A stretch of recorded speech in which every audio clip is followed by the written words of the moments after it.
All right, so we've all been to the local Heart Health 5K or Thanksgiving, maybe the most raced day of the year in the US, actually. And we've all seen those runners who appear to be taking the event a little extra seriously.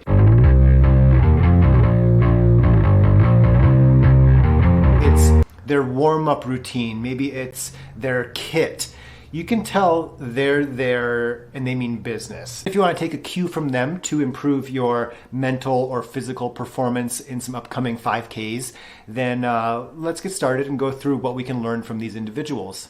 Now, I'm no ex-collegiate or high school runner. I was actually 230 pounds in high school, but I'm guilty of being one of these individuals who shows up and they go the extra mile before the event starts to squeeze as much as they can out of that race. Now, I will say that if you're somebody who just shows up at the 5K, you sign in 15 minutes in advance, you stand around and you go do your run, cool. If you're cool with that, I am as well. But if you want to do a little better job, then let's go through some things that you can do to improve your performance, enjoy the race perhaps a little better.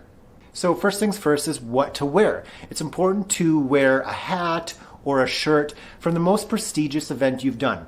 Bonus points if it's a marathon, extra kudos if it's something you have to qualify for. Wearing something from Tracksmith is a great way to show how much you like to spend on your running. And actually, let's go to my closet.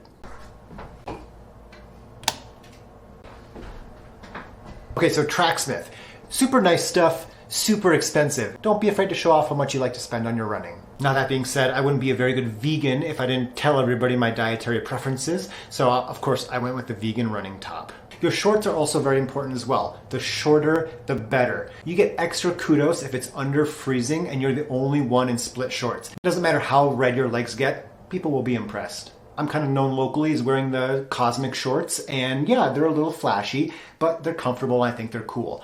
So much so that somebody actually bought a pair and a beard and dressed up as me for Halloween, and that was pretty neat.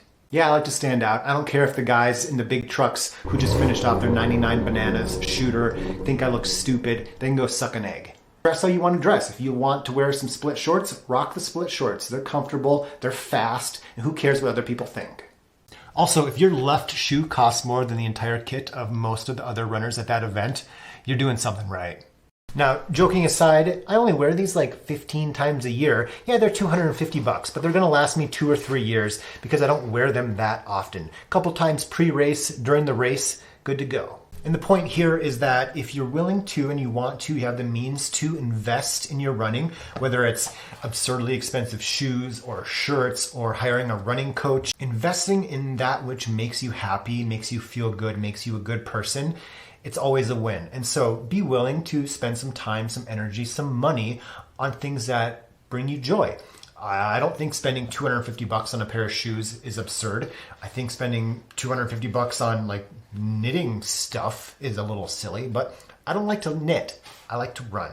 And I don't just like to run, I like to run fast. Part of this, and I'm sure you've seen other runners doing this, is going the extra mile before the run starts. And it's basically just doing a good, proper warm-up routine. So at the end of this video, I'll link you right to the warm-up routine I teach my runners to do that I coach. It takes 5 minutes, makes you feel good, and you're gonna race a little better. When it comes to racing a little better, none of the best shoes, the best training, nutrition, all that stuff, none of it's gonna matter if you don't follow the 6 Ps. Proper pacing prevents piss-poor performance. Simply put, going into the event, having an idea of how it's gonna go, a pacing, a strategy plan, will set you up to have a better run. And I definitely work with my runners on this, helping them go into an event with some guidance rather than winging it. So true story, a few months back, I was doing a 5K. We were about a half mile in and I was running next to this guy who was just huffing and puffing. He looks over at me and he's like, hey, how fast we're going, what speed are we at, whatever. I said, oh, we're doing about a 6:20 pace. And he just goes, oh. I knew even before he asked me that he was gonna have a tough run. And he dropped back and he finished, and I'm not bragging, he finished a few minutes behind me. And it just goes to show the importance of having and following a plan.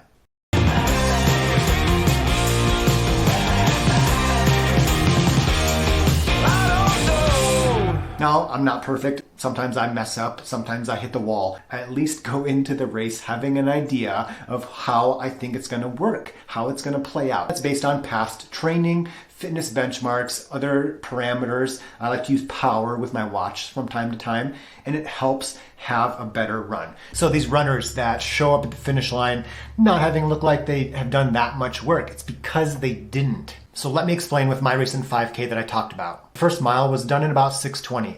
Not that hard, brisk, but definitely holding back. During any event, the first 25% of the distance or so, the hard part should not be how hard you're running, but the hard part should be, for some people, slowing down. The middle mile was a 6:10 or so, brisk, effortful, but still not best effort. The goal of this is to have enough in the tank to have preserved your stamina for that last mile, that last half mile. You can really drop the hammer. So just reach into your suitcase of courage, pull out a can of whoop ass and go for it. All right, so we've crossed the finish line.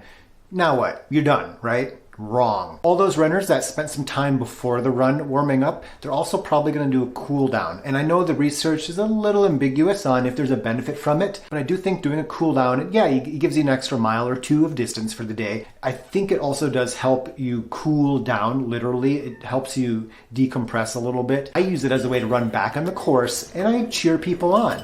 It's nice to give people a high five maybe, or tell them great job, you're almost done. Or tell them they have a mile left when they're about a quarter mile to the finish. You get a good laugh out of some people. And some people don't appreciate that very much. But I do it anyway. With that warm-up routine, pretty much every runner I currently work with did not do any sort of warm-up routine prior to working with me, but currently now, they're all glad they do it. They enjoy it. It's a nice 5-minute routine that kind of gets you ready mentally. Most importantly, physically, it preps the legs for that running movement. And so doing a little bit of a warm-up routine, doing some strides and a little bit of a jog before you race or before you do a track workout or a long run, it's going to set you up for success. So check out this video right here to learn how to do a good, quick, concise, effective warm-up routine.